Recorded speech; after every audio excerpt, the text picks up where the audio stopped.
This is the first Marvel Studios special presentation. How did the idea for this type of program come about?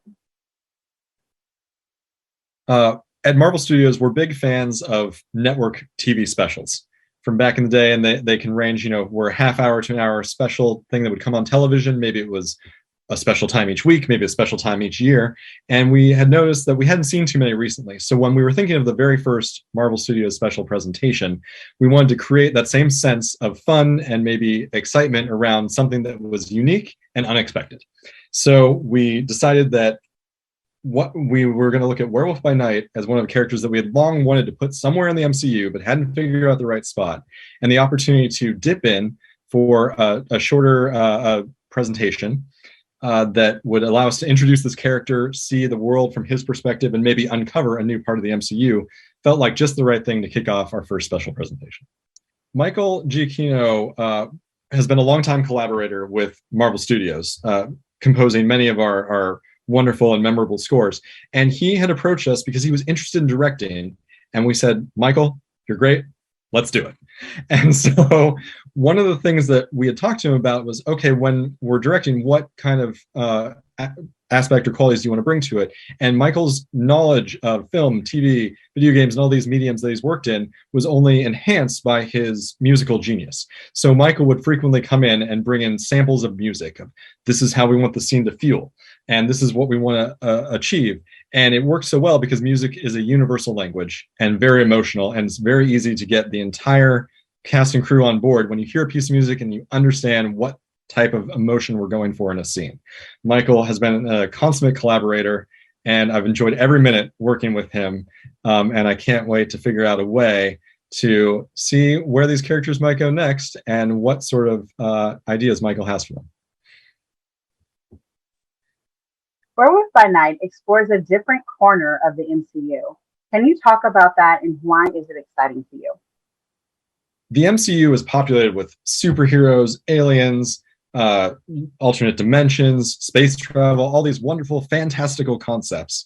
But we've thought to ourselves, there must be another corner of the MCU that we have yet to explore. And this special, Werewolf by Night, allows us to take a look in sort of the shadows and the darker areas. You start to learn about the secret cabal of monster hunters, and they've been doing this, or their brethren, for centuries. Monsters have always existed, but now, for whatever reason, they're just coming out to the fore. And so we took this opportunity to use the special presentation format to introduce this concept to the MCU, let people get a taste of what it's like to interact with the monsters of the MCU, and then from here, who knows where it goes. With that said, does this mean we may see more monsters derived from the comics in the future MCU projects? It's always exciting to introduce new characters into the MCU. And with Werewolf by Night, we've opened it up to introduce the concept that monsters may be walking and living among us. You might not be able to see them, you might be able to tell who's who, but they're out there. And so with this in mind, where these monsters will show up, we're not entirely sure. But it is known that in the MCU, it's big and vast, and suddenly monsters are here. This has a look inspired by films of the 1930s and 1940s. Why was that style chosen for this? When we set out to make Werewolf by Night, we started looking at movies that would have inspired us. And those included movies like The Mummy and Wolfman and The Invisible Man, which are all these great classic horror pictures from the 1930s and 1940s. And not only did we love them, but we loved the look and style and feel. So in telling a monster story, we thought it would be great to pay our respects and to sort of take some of our favorite parts about those movies and bring them up into the modern MCU. So we chose to have this screened in black and white. We put in the sort of film grain that you'd find if it was on an old piece of film that you had pulled out of someone's back archive. As you'll notice, there are reel changes on a second watch. You might even notice when the reel would flip over, when they would have to do that in an old picture house. And so all of this is our way of saying it's a love letter to these classic horror and monster movies of the 1930s and 1940s. Tell us about the production value and the practical sets and why they are so integral to this production. In taking inspiration from the monster movies of the 1930s and 40s, those productions often had to build everything in camera or use movie magic to give you that sense of the supernatural.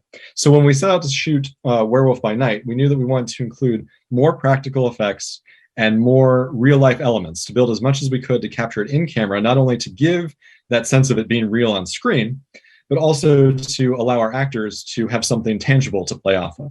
And in particular, the incredible work was done by the team to create a prosthetic and practical werewolf.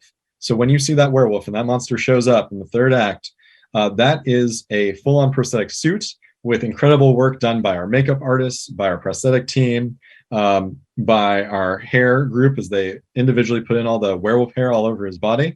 And it made it so much more human to see that character show a little bit of the humanity and be able to act, but also have the physicality that comes with being a ferocious werewolf. What can viewers expect to experience when they watch the special? When audiences tune in on Disney Plus to watch Werewolf by Night, they should expect to see something that's a little bit scary, a little bit fun, and a little bit exciting. The tension of being thrust into a new world with dangerous characters is part of what makes the special so exciting, but also just enough where you're a little bit scared, but you're still leaning forward in your seat. So expect to have a little bit of the traditional Marvel fun, but a little bit something scarier and perhaps maybe a little ferocious than you otherwise would have expected.